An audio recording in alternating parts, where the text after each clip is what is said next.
बिस्मिल्लाहिर्रहमानिर्रहीम। Dear students, अस्सलाम वालेकुम। स्टूडेंट्स, आज का हमारा जो टॉपिक है दैट इज लिम्बिक सिस्टम। तो limbic system is actually the part of the brain और ये एक्चुअली पार्ट है टेलेंसेफेलॉन का थर्ड पार्ट। यानी हम फोर ब्रेन को डिस्कस कर रहे हैं, उसको हम प्रोजेंसेफेलॉन भी कहते हैं। Prosencephalon is divided into telencephalon and diencephalon. तो टेलेंसेफेलॉन में हमने डिस्कस किया सेरिब्रल कॉर्टेक्स को, बेसल गैंग्लिया को, and the last part of the telencephalon is limbic system. तो आज का हमारा टॉपिक जो है दैट इज लिम्बिक सिस्टम। तो लिम्बिक सिस्टम को हम देखते हैं, a collection of forebrain structures, यानी कि ये फोर ब्रेन के स्ट्रक्चर्स की ऐसी कलेक्शन है दैट पार्टिसिपेट, जो पार्टिसिपेट करती है in emotional behaviour, motivated behaviour and learning. यानी कि लिम्बिक सिस्टम कुछ ऐसे फोर ब्रेन के ऐसे स्ट्रक्चर्स पर मुश्तमिल है जो एक तो इमोशनल बिहेवियर में पार्टिसिपेट करते हैं, दूसरा मोटिवेटेड बिहेवियर में, और तीसरा लर्निंग में इनकी पार्टिसिपेशन देखी जाती है। तो लिम्बिक सिस्टम चूंकि बहुत सारे स्ट्रक्चर्स का एक कलेक्शन है, एक मजमुआ है, तो उसको हम देखते हैं कि what are the parts of the limbic system.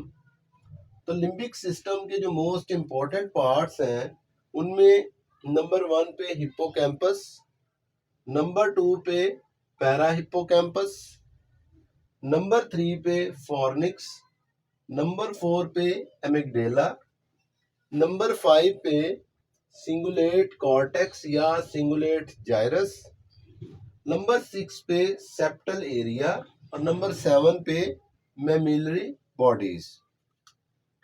तो ये जो पार्ट्स हैं, ये जो हमने स्ट्रक्चर्स डिस्कस किए हैं, उनको हम देखते हैं कि ये ब्रेन में कहाँ कहाँ वाक़े हैं, उनका स्ट्रक्चर क्या है। तो ये हम देख लेते हैं। सबसे पहले हिप्पोकैम्पस, ये देखें जी, ये वाला पार्ट जो है, ये ब्लूइश कलर का जो पार्ट है दैट इज हिप्पोकैम्पस। हिप्पोकैम्पस ये नाम आया है सी हॉर्स से, क्योंकि ये कर्व्ड है और सी हॉर्स भी जो है वो कर्व्ड होता है, इसलिए इसका नाम हिप्पोकैम्पस रखा गया। उसके बाद पैरा हिप्पोकैम्पस, तो इसके बिल्कुल नीचे जो है ये पार्ट, ये वाला part that is known as para hippocampus. ठीक है। अच्छा, उसके बाद नंबर 3 पे फॉर्निक्स।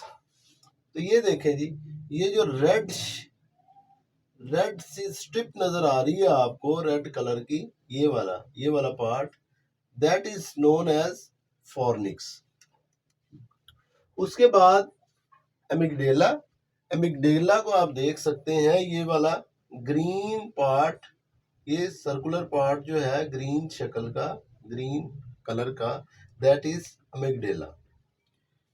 उसके बाद सिंगुलेट जाइरस या cingulate cortex, this is actually the part of cerebral cortex which is also the part of limbic system. ये वाला पार्ट, ये सिंगुलेट, इसको कहते हैं सिंगुलेट जाइरस या सिंगुलेट कॉर्टेक्स। उसके बाद सेप्टल एरिया। तो सेप्टल एरिया कौन सा है जी? ये वाला, इसको ये वाला एरिया, ये सेप्टल न्यूक्लियाई भी इसको कहते हैं और सेप्टल एरिया भी कहते हैं। उसके बाद मैमिलरी बॉडीज, ये वाला, ये जो ओवल शेप आपको नजर आ रहा है रेड कलर का, ये वाला part that is mammillary bodies. तो these were the parts of the limbic system. अब इनको हम वन बाय वन एक्सप्लेनेशन के साथ डिस्कस करेंगे। तो सबसे पहले हम डिस्कस करते हैं हिप्पोकैम्पस को, कि हिप्पोकैम्पस स्ट्रक्चर को आप देख सकते हैं कि ये वाला पार्ट जो है ब्लू कलर का, इसको हम हिप्पोकैम्पस कहते हैं। तो हिप्पोकैम्पस को हम देखें, a structure deep with in the cerebral hemispheres, यानी कि हेमिस्फेयर्स के अंदर ये डीप करके जो है ये मौजूद होता है structure that is involve with the formation of long term declarative memories. ये ऐसा स्ट्रक्चर है जो हेमिस्फेयर्स के अंदर मौजूद होता है, that is the part of the limbic system, और इट इज इन्वॉल्व, ये क्या काम करता है, क्या फंक्शन परफॉर्म करता है, it is very important in the formation of long term declarative memories. यानी कि ये डिक्लेरेटिव मेमोरीज की फॉर्मेशन में बहुत इंपॉर्टेंट रोल प्ले करता है। तो व्हाट आर डिक्लेरेटिव मेमोरीज? ये ऐसी memories, these are actually the memory, a type of memories, long term memory. It is a type of long-term memory which is involve the factual memories. It involve facts.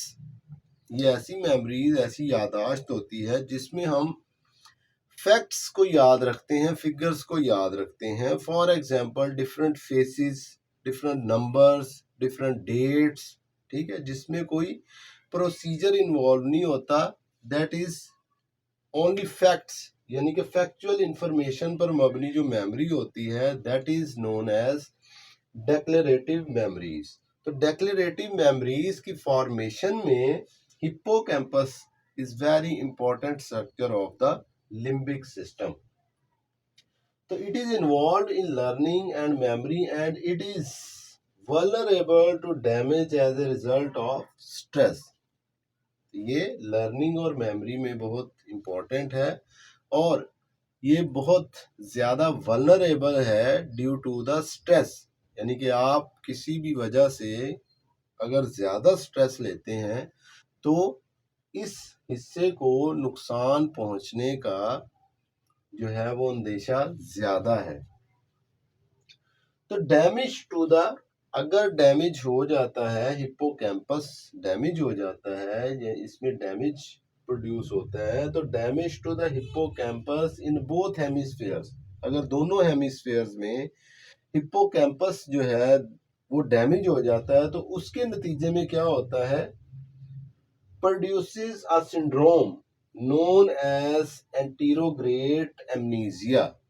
ये एक syndrome का नाम है जो एंटीरोग्रेट amnesia कहलाते हैं। इसमें होता क्या है, people with this type of memory loss have difficulty forming new long term declarative memories। जब हिप्पोकैम्पस डैमेज होता है दोनों हेमिस्फेयर में, तो एक सिंड्रोम पैदा होता है जिसको हम कहते हैं एंटीरोग्रेट एमनीजिया। इस बीमारी में या इस डिसऑर्डर में क्या होता है कि हम जो न्यू इंफॉर्मेशन है, न्यू फैक्चुअल इंफॉर्मेशन या न्यू डिक्लेरेटिव मेमोरी बनाने में वो डिफ़िकल्टी फील करते हैं पीपल। ये forming difficulty, loss have difficulty forming new long term declarative memory. यानी कि जब डैमेज होता है तो इसके नतीजे में पर्सन जो है वो नई यादाश्त जो किस पर मबनी होती है, डिक्लेरेटिव इंफॉर्मेशन पर, तो वो बनाने में वो डिफ़िकल्टी फील करते हैं। इसके अलावा in studies of patients with hippocampus damage, it was found that memories found prior to the damage remained relatively intact। तो जब उन पेशेंट्स को स्टडी किया गया जिनमें हिप्पोकैम्पल डैमेज था, तो वहाँ देखा गया कि उनकी जो डैमेज से पहले मेमोरीज थी, डिक्लेरेटिव मेमोरीज थी, वो वैसे ही रहती हैं, लेकिन नई इंफॉर्मेशन, नई मेमोरीज नहीं बनती।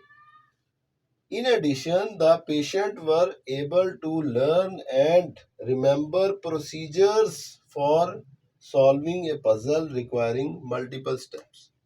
तो इसमें सिर्फ प्रॉब्लम जो है वो फैक्चुअल इंफॉर्मेशन में होती है, जबकि उनको एक टास्क दिया गया पजल सॉल्व करने का जिसमें स्टेप्स इन्वॉल्व थे, तो वो उन्होंने काफ़ी अच्छे तरीके से वो लर्न कर लिया उसको।